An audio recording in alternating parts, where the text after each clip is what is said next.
Senator Boni Khalwale. Thank you, Mr. Speaker. Mr. Speaker, may our collective resolve and decision this afternoon raise the bar and improve the respect for women in politics. Mr. Speaker, similarly, may it strengthen Parliament. 2 points. In the House of Commons, when the Prime Minister of Great Britain, Boris Johnson, the one who led Britain to exit the EU, he was one of the most remarkable leaders in the history of the European Union. But when he was found with misdemeanor going to a party against COVID-19 rules, and then he was asked to speak to it, he misled the House instead of admitting and saying, I am sorry. And for that reason, the Prime Minister was put before the Powers and Privileges Committee of the House of Commons, the equivalent of this committee that we are debating today.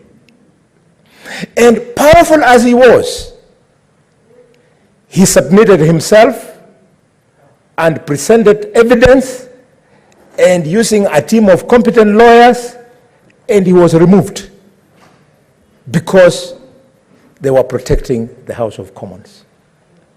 Senator Gloria has been given an opportunity to go and defend herself on her allegations. She has refused. What do you call it? It's called, in English, it's called contempt. She was contemptuous of the committee. And as if it was not enough, Mr. Speaker, she was contemptuous of the clerk's team because her accusations were leveled against the CEO. And Mr. Speaker, going on the social media group, she was equally contemptuous of all of us. So we have to protect this House by agreeing with the committee. Number 2, the woman, and I want to speak mainly to the nominated senator from Samburu and the nominated senator from Mombasa. You are young people, and we love young people because we have some in our houses. Mr. Speaker, it's up to them. They can say and say the good things they have said, but as with the benefit of hindsight, many years of experience, we want to guide them as follows. Instead of you pursuing that trajectory, go and read tonight the story of Grace Onyango. Grace was the woman who broke the glass ceiling for a woman to be elected MP in Kenya. She was truly a graceful Luo woman.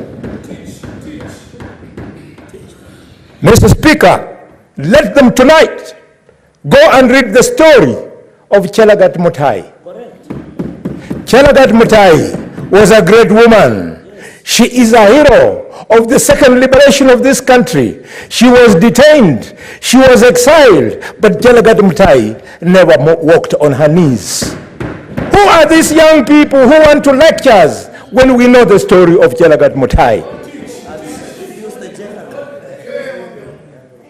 Mr. Speaker, tonight, these young women should go and read the story of Phoebe Asio. Phoebe Asio was in this house. Phoebe was a great woman. She was MP, and because of that distinction, Phoebe was named ambassador to the UN in charge of development funds for women in the world. Give us a break. If you have time, and you must have it, young senators, women, go and read the story of Professor Wangari Muta Madai from Nyeri. she won the Nobel Peace Prize. She was an MP in Nyeri. Mr. Speaker, bear with me. I want to move along with these young people. They think there's anything about them. If the young lady from Meru, if I just give you the photograph of Zinzi, my daughter, you look the other way. She is something.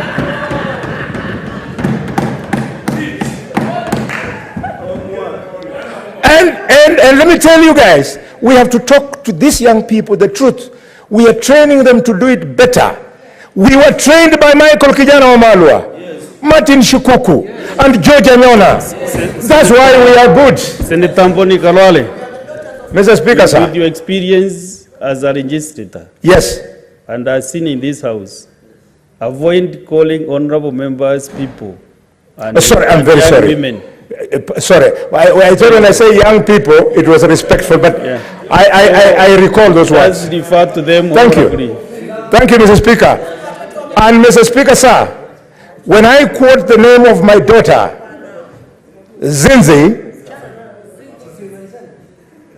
we named her after Zinzi Mandela, the daughter of Nelson Mandela. The daughter of Nelson Mandela is one of the most decent people in South Africa. Mr. Speaker, sir, Mr. Speaker, sir, I want to appeal to the nominated senator from Mombasa. One of the greatest senators in the history of this Senate is nominated Senator Agnes Zani. Tonight, go and read the story and the contribution of Dr. Agnes Zani in this house. Don't talk about youth, women.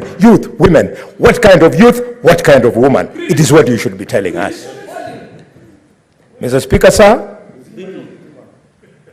I will not stop without reminding ourselves that the first woman to run for president, Charity Ngilu, has been in this space. She has never abused anybody. She just looks forwards and she defeats men.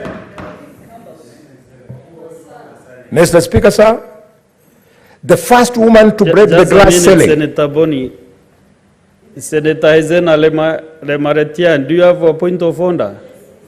What is your point of order? Thank you, Mr. Speaker. Is it in order for Senator Boni, with all his wisdom and experience being in this house as an elder, is it in order for him to keep referring to us or to address you directly? And secondly, why is he using this opportunity to label us and character assassinators and compare us to other people? The fact that we rose on the floor of this house to defend a woman whom I termed as assertive does not mean you start attacking the person of my character. Thank you. Thank you, Mr. Speaker. I leave it to you, but if you allow me, let me help her. That in standing orders is called being frivolous. Mr. Speaker, sir, I want to conclude this paragraph. Senator Hezena is equally the angel of Sinzi. So handle her with a lot of care. With okay, so let me help her. Yes. I want to carry you along. I'm carrying you along, my daughter. And I can assure you, I'm very tough on my daughters. And I'm not saying they are good, but I'm very tough on them. Mr. Speaker, sir, I want these people who are driving this gender thing to know that there is a great woman in this country. She's old. She's called Nyiva Mwendwa. Nyiva broke the glass ceiling. Nyiva became minister. And Nyiva, for all the years she was in this parliament, I was with her here in the 9th parliament, she never said that a man is looking at me. Nyiva is truly beautiful. Yes.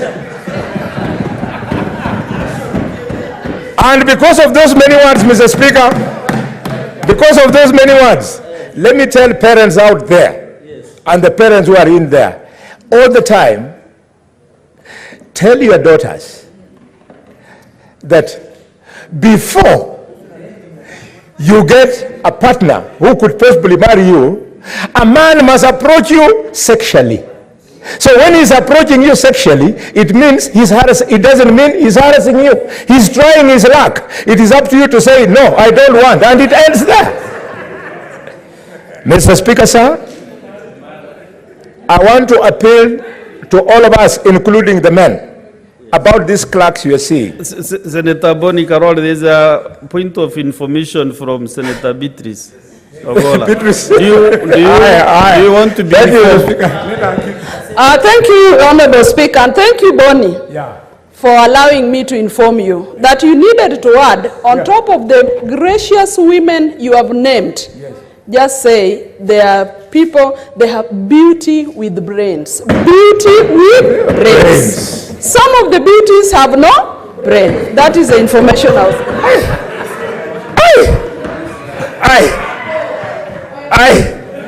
Mr. Clerk, Mr. Speaker, sir, I didn't know what was coming. I want to appeal to all of us, my colleagues, with maximum respect. These clerks who are seated here, it's just a question of making a decision. They can become senators. They can become MPs. They can become presidents.